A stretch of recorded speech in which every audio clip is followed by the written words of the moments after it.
Hello, and welcome to the Social Emotional Learning Series. Today, we're going to be focusing on social emotional learning and self-care. But before we begin, I'd like us to start with a great both SEL and self-care strategy, and that is deep breathing. So we're going to inhale nice and deeply into our bellies. And as we exhale, drop your shoulders down. Inhale. And as you exhale, relax your forehead. Inhale, this last time. And as you exhale, relax your jaw and your face. Now, this is a great way to help students transition, to ground in this present moment, and to focus, and to just really quite literally exhale. Another great breathing strategy is called four-square breathing or box breathing. And this is rooted in ancient Ayurvedic practices, in yoga, and even more recently has been adopted by the military to work on calming the amygdala, that place in our brain that operates our fight and flight response, and also our emotions and our feelings. So sometimes we need to calm it, we need to focus, again, we need to ground. So it's a 4-second count, and then to breathe in, and then a 4-second count to hold. Then we breathe out for 4, and we hold again for 4. So then let's get ready to do this and breathe in. Hold. Breathe out. Hold. And breathe in. Now, I really love these gifts because you can do this with your students, whether you're teaching virtually or you're working face-to-face. So I think that these are really great ways, again, to calm, to focus, to get grounded in this present moment. All right, so we're going to go ahead and move forward with this idea of why are we even focusing on self-care? Well, we know through a lot of research, especially in psychology and neurobiology, that chronic stress truly threatens our overall health. It also impacts our ability to learn and to focus and to interact on a positive level with others. So we do need to take care of ourselves so that we can do our jobs, because our jobs are such that it really takes a lot out of us. We also know that when we put ourselves last, that it can negatively impact everyone around us, including ourselves, and that our students also need these self-care strategies. So when we look at this intersection between social emotional learning and self-care, it's important to recognize that you can't create this effective and authentic social emotional learning environment if you're not engaging in self-care and then modeling it for your students. Now, research from the social and emotional learning movement identifies self-care as critical to stress reduction, to the way that we create that learning environment and manage our classrooms, and to our overall health and well-being. Now, social emotional learning embodies and incorporates multiple things, including mindfulness and coping strategies, trauma-informed or trauma-sensitive practices, everything included in anti-racist and anti-biased teaching, restorative practices, and self-care. So it's important to note that social emotional learning isn't just a standalone, that it's part of all of these different types of practices. So when we do or engage in social emotional learning or create a classroom that is focused on a social emotional learning, we are also doing all of these other things. So today, I'd like you to recognize that we are looking at strategies through multiple lenses. That first one being what we're focusing on, and that's self-care for you as educators, but also for your students. The second piece is in recognizing and creating trauma-informed classrooms for our students who are coming into our classrooms with trauma. And then finally, embedded in this idea that social emotional learning truly connects with both self-care and the trauma-informed classroom. So what is self-care? Well, in a nutshell, self-care is all about intentionality and intentionally engaging in activities that help us find balance and maintain that balance in our lives. Now, self-care incorporates all of these things that you see on this graph. But I really want to go beyond the basics because these are the basics, and you truly should already be doing these things. So why do we look at self-care? Well, we know if nothing is in our tank, then we really aren't going to be going anywhere. So we have to focus on taking care of ourselves. So we have that energy, so that we have that ability to take care of all of the other people in our lives, including our students. Now, as we move into this idea of self-care and intentionality, I'd like to introduce you to some really valuable questions, these self-care questions. So take a moment to read through these questions and think about how you might use these for yourself and how you might introduce some of these questions, if not all of them, to your students.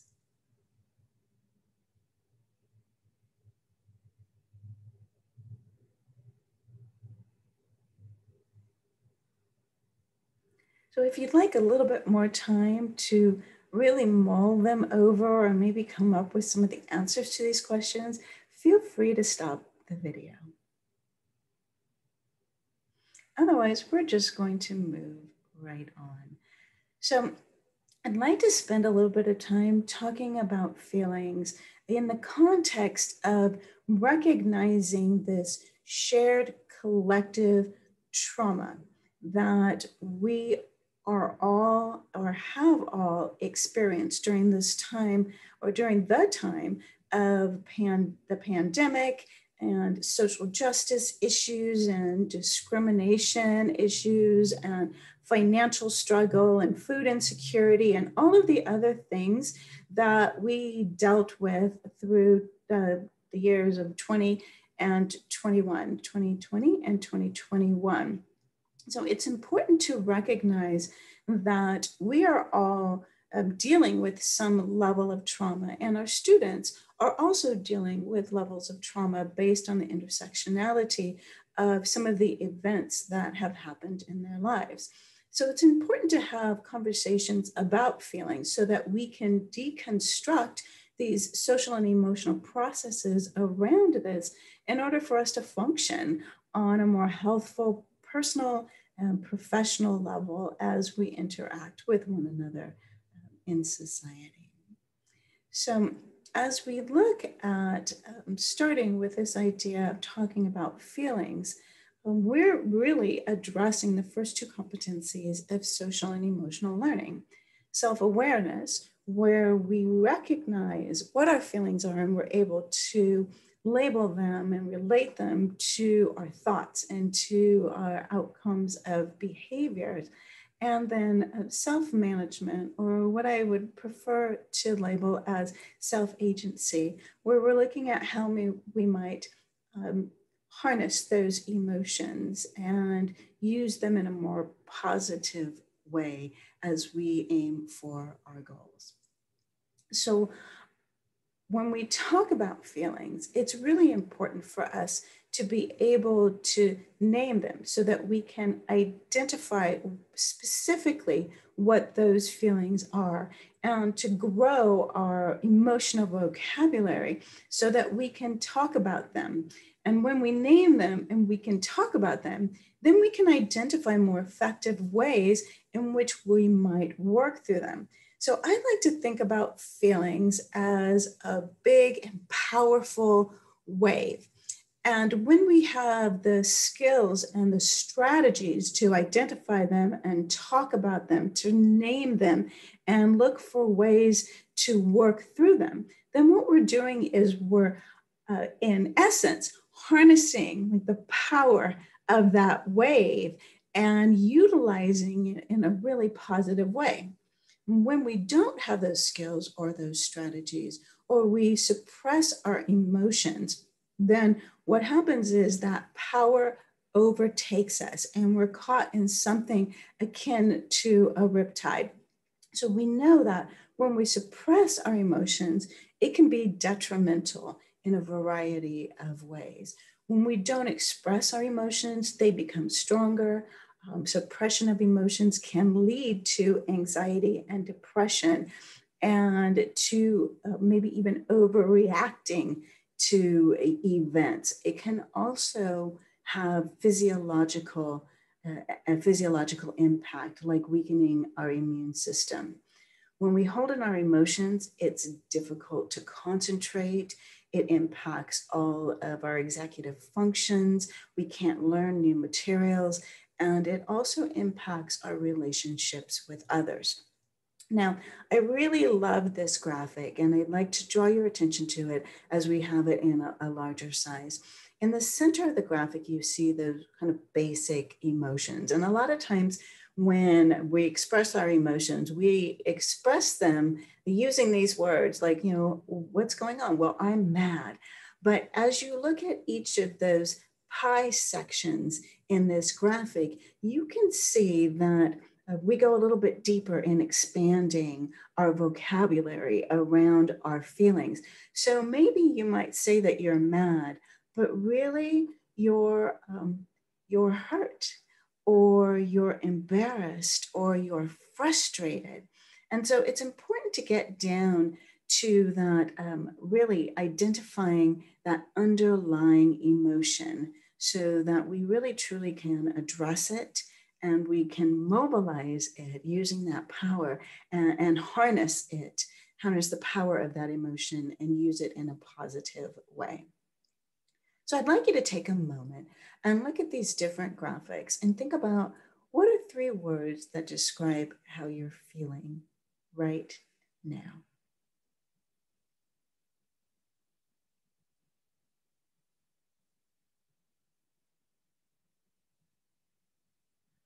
So I like to do these check-ins with my students, and I don't necessarily recommend providing your students with all 3 of these graphics, but choose one that best meets their developmental needs and even maybe scale it down if you're working with younger students. But the 3-word check-in is a great thing that you can do, again, both in virtual settings and in face-to-face settings. But we also need to go beyond that. So once you've checked in and you've identified that feeling, then you need to ask the question, what do I need? Or if you're talking to somebody else, what do you need? What can I do for you now that we've talked about what that feeling is? So do you need some time to regroup? Do you need to stop? Do you need to breathe? Do you need something to challenge you? Do you need to remember how to skip and go outside and do some skipping, or learn a new language, or learn how to juggle? Do you need just a physical affirmation? Do you need a hug? Do you need a pat on the back? Do you need that type of contact? Do you need someone supportive to talk to? Or maybe do you need to blow off some steam? Do you need to write in a journal or write a letter that you're never going to send, or do something artistic? Or maybe you need to do something really intensive, like running or sprinting or jumping rope, or sitting in your car and screaming. Or maybe you're good and don't need anything.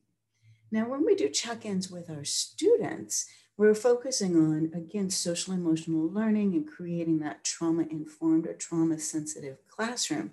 So we also need to think about helping them to recognize what did they need, and then asking, as we create these learning environments, what do I need to provide in this learning space for my students so that they can take care of their own needs, so that they can really operate in that self-agency of identifying and naming their feelings and then saying, this is what I need.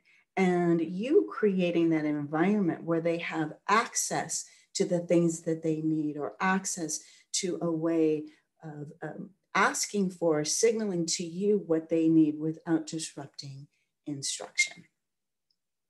So I love this graphic, and this graphic is from Gozin, and it ties into this wave motif of recognizing that feelings are meant to be temporary. So whether you're feeling sad or bad or happy and joyful, that it's supposed to be temporary. You shouldn't always be sad. And in the same way, you also shouldn't always be happy. And if you are either of those things all of the time, then we need to move into a space of getting you a little bit of extra help. So in the same way that we see children who, when they're playing, if they end up getting into an argument or a fight, they yell, they scream, and then they're friends again. We need to really look at how we can make sure that the feelings that we have are temporary. And we do so by calling them out, by naming them, by leaning into them, and by working through them. And so this graphic is a great reminder that the feelings that we have are going to pass, and that these feelings are just feelings and they can't hurt us, that hopefully we're in a safe space. And so maybe even reminding ourselves that, I acknowledge this feeling, but I also acknowledge that I am safe. And even though this feeling might make me feel uncomfortable, I have the skills that I need to work through it, or this feeling will pass. I've had this feeling before, and I know it will pass, and I will survive this. So remembering this for you as you work on your own self-care, and then introducing this concept to your students, regardless of how old they are, and reiterating it and reminding them that feelings pass, that you are in a safe space. So one of the ways that we can do this is to address our amygdala. And again, our amygdala is that part of the brain that, that enables that fight, flight, or freeze mode. It's where we experience our feelings, and it's what controls our emotions. And so Jessica Sinarski, who is the founder of Brave Brains and the author of a wonderful children's book called Riley the Brave, introduces these 10-second amygdala soothers. They are great for us, but they're also great to introduce to our students before they need them, and to practice over and over again so that we engage when we need them. They are there almost automatically. But the thing that we do need to keep in mind before we engage in amygdala soothers is sometimes we are experiencing such great levels of stress that meditation or breathing or even these amygdala soothers aren't going to do the trick. What we really need to do is to burn through that cortisol and burn through that adrenaline. So in that case, and to address our survival brain, which is going to trump our learning brain always. So in that case, what we need to do is something physical, or what our students need to do is something physical. So once we've done that and we've engaged in an activity that burns through that adrenaline, burns through that cortisol, then we can look at soothing our amygdala. So this first one is a 10-second body scan, and we're going to do this together. So again, get yourself into a space where you are comfortable, where your feet are on the ground. And I'd like you to look away from the screen if you feel comfortable in doing that.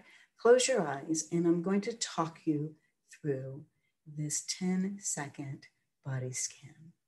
So first, I'd like you to relax your brow. Scan down to soften your jaw.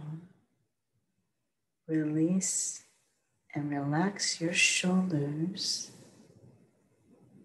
And continue this scan, moving down your body. If you know of other places where you tend to hold in stress, maybe you hold it in your stomach, relax that as well. Take a nice deep breath in and out. And the idea behind this is that we do soothe that fight or flight response. Now recognize that this did take a little bit more than 10 seconds. So as you begin to adopt any new strategy, and as you introduce it to your students, it's going to take a little bit longer in that introductory phase.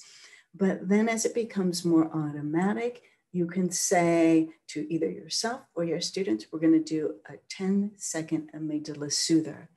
And you'll already know that you start with your brow and you work yourself down and just really quickly focus and relax your way through it. All right. The next amygdala soother that comes from Jessica Sinarski is a truth reminder. And it addresses this idea that every once in a while, our brain gets hijacked by negative thoughts, by worries, and it really impacts the way that we can move through our day in a positive way. So when we have this issue of our brain just taking us into these negative spaces, what we need to do is tell ourselves a truth. And so think about what are your truths. And here are some examples on this slide, but you really want to find one that is uniquely yours and then write it down. Maybe write it down on a Post-it or write the same thing down on several Post-its and put it in those strategic places. Like maybe your brain gets hijacked while you're brushing your teeth in the morning. So put it on your bathroom mirror. Maybe your brain gets hijacked right before you go to sleep. So put it on your nightstand or in your car on your dashboard or on your refrigerator. So you have these reminders and repeat them as often as you can, because really, truly, repetition breeds that automatic response, automaticity. So this will help your brain to remember, to focus on these truths when it wants to take you someplace else. So when we think about, focusing on our truths, we recognize that, not just worries invade our brain, but all sorts of thoughts can invade our brain. And the Go Zen site, this graphic is from Go Zen, and the founder of Go Zen labels these thoughts, the negative thoughts that overpower us sometimes, as brain spam. And these are thoughts that just really serve no purpose. They may be inaccurate, they may be something that's exaggerated, or something that's useless. And so we need to, in the same way as we need to recognize and label and call out our feelings, we need to label and recognize and call out our brain spam. And then we need to, again, speak our truth with compassion. So some time ago, I was parking my car, and this conversation that I had like a decade ago popped into my head, and it just hijacked my thoughts, and I was thinking about it and I could feel my anxiety rising. And then I realized what it was. And so I said, brain spam, I see you, and we're not doing this. And I started speaking my truth and speaking my truth with compassion. So you just have to catch it and call it out and stop it in its tracks. So, one of the great ways that I like to do this is based on the VIA classification of strengths and really looking at what are our character strengths, or what I also like to call our superpowers. So as you look at these classification of strengths, think about, what are the ones that truly embody who you are? Maybe you're creative. Maybe you're funny. Maybe you are a fabulous leader. Maybe you have humility. Maybe you're a great team player. So think about, what are these and what are your strengths? And I love introducing this in classrooms. In our elementary level classrooms, we might create something like this tree, this gozen.com tree, where each of our students get a leaf and they write down what their superpowers are. And we create this in our classroom so that we can be reminded of not only our own superpowers, but our students' superpowers, where we really truly celebrate our truths and we help students to see their own and also to see others. Now, for secondary students or our older students, maybe we identify one of those VIA strengths and we create a card that we can carry along with us where we illustrate that strength and we write down what that strength means to us. Or we do something like the graphic on the right-hand side where we remind ourselves as to why we're awesome. And maybe we need to rework this a little bit for our students. For us, this is perfect. But for our students, we might need to redo this. But some of the things that we're proud of, some of our skills, and the positive feedback that we get. And so as teachers, it's really important to recognize the importance of positive feedback and recognizing our students' skills and strengths in the classroom. Another way that we might move into intentionality and move away from the negative thoughts and from the brain spam is being grateful. We know that gratitude is both healing and restoring. And I love the idea of gratitude jars or gratitude journals and using them for ourselves and also using them in our classrooms. And if you have a gratitude jar in your classroom where students are able to express the ways in which they are grateful, then taking a little bit of time at the end of each week to go through it and to read out the ways in which we are grateful and the ways in which we are blessed. So when we talk about or think about self-compassion or even just compassion in general, it's important that we recognize the power of compassion and self-compassion. Christopher Germer said that self-compassion is simply giving the same kindness to ourselves that we would give to others, or in essence, treating ourselves in the same way that we would treat someone that we love or someone who we care for. It's important to recognize that compassion and self-compassion is indicated in the ways that we talk to ourselves and that we talk to others, and the things that we say to ourselves and the things that we say to other people. So words are important. And there's been a lot of really interesting research around the idea of self-talk, and specifically a third person self-talk, and how it positively can impact the way that our emotions play a role in influencing us, and then also in the reduction of stress and anxiety.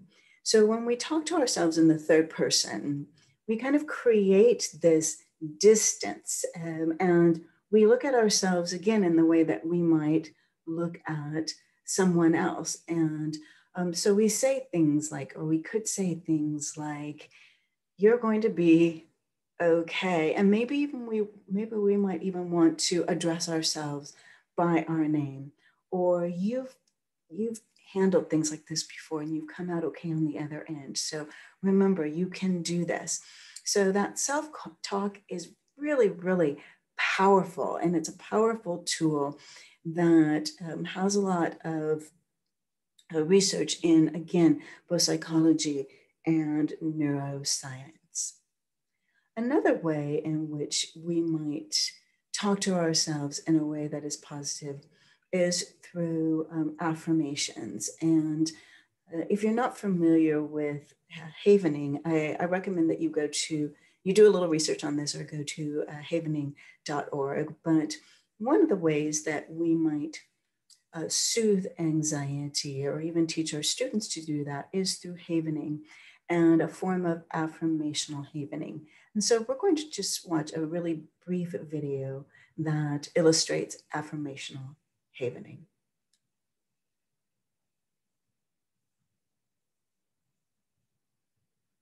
Hi, I'm Michelle Paradise, and welcome to The Healing Haven.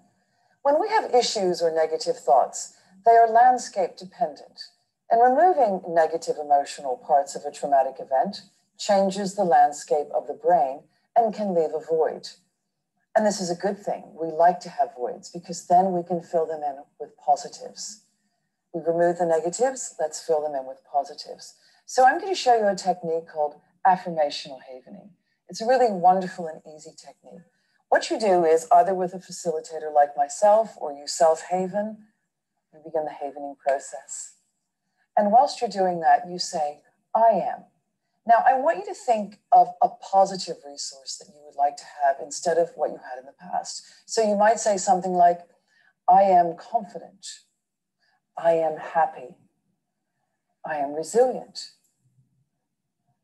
I am strong. I am peaceful.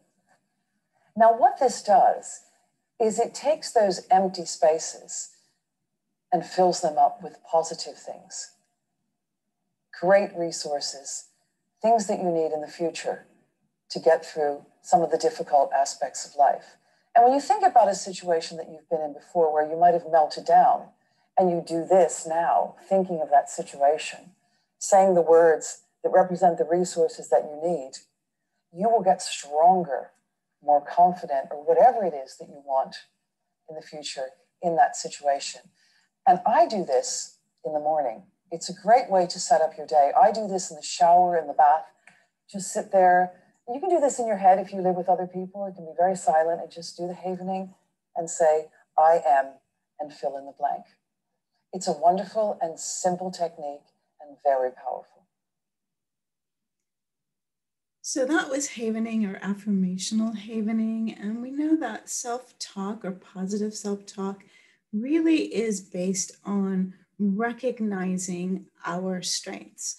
I love this book by Shad Helmstetler. It's what to say when you talk to yourself. And we really want to make sure that we are speaking in positive ways to ourselves, affirming our strengths, affirming all of the positive things that we want to focus on, and also thinking about the way that we talk to others. So when we talk to others, and this idea of other talk, we really are looking at these two social emotional competencies: relationship skills and responsible decision making. So words truly are important because we need to communicate clearly. We have to learn how to work cooperatively with others and resolve conflicts. And then we also need to recognize the power that our words have to impact someone else's well-being and even their view of themselves. So we want to look at what those consequences might be for both the way that we interact with others and then the ways that our students interact with one another. So Brené Brown, the author of many amazing books, including a book that I highly recommend, The Gifts of Imperfection, ties together the idea of self-compassion with authenticity. And she says that authenticity is the daily practice of letting go of who we think we are supposed to be and embracing who we are. So she goes on to say that when we choose authenticity, that we are cultivating, that we're developing this courage to be imperfect, to recognize that perfection is overrated, to set boundaries and to really recognize our own personal limits and understand that sometimes circumstances go beyond our control, that are beyond our control, might dictate a change in plans. And that's not a failure. Cultivating or choosing authenticity also means exercising this compassion for ourselves that comes from knowing that we have strengths and we all have struggles. That's something that we all have that shared. We may have different strengths and different struggles, but this is something that we all have. And then nurturing the connection that we have with others, where we have this true sense of belonging that is different from fitting in, where we try to change ourselves so that we can be what others think we should be, but instead that we understand that there are people, and we need to have people in our lives who appreciate us for who we are. And in that, we can truly be authentic and feel like we belong. So this really only happens when we believe that who we are is enough, that we are enough, and that we help our students to recognize that too, that we're all learning and we're all growing, but who you are is truly enough. So I'd like you to take a little bit of time and think about what is one positive thing that you can do for yourself in the next week? And what are some strategies that we talked about in this webinar that you might use with your own students to promote that self-care and a positive social and emotional learning environment?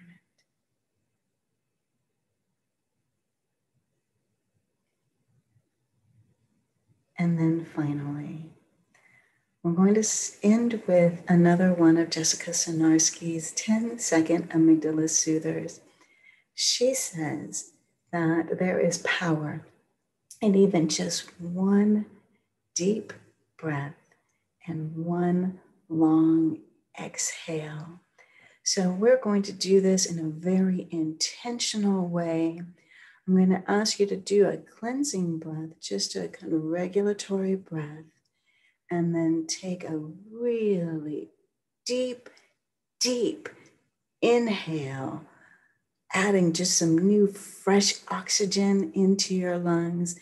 And then as you exhale, do it through your mouth and maybe even add a nice long sigh as you exhale, and like, and let it all out. And then finally, be kind, be generous, be patient and accepting.